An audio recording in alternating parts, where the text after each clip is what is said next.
его откровения о вас прямо сейчас. Меня зовут Ануира. За личными консультациями и по поводу обучения обращайтесь по контактам под видео. Откровение такое. Я ушел в отшельника. Я думаю, и мне нужно много всего передумать, что касается моей королевы кинжалов, да, как здесь показывается, такой непростой, острой штучки, моей любимой женщины.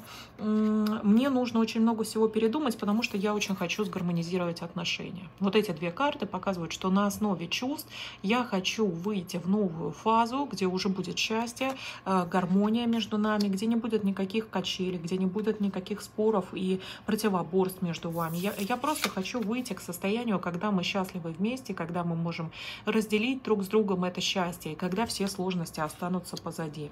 И поэтому он уходит сейчас в отшельника для того, чтобы глубоко подумать, проанализировать, какую-то дорожку выслать себе на будущее между вами и прийти к этому результату.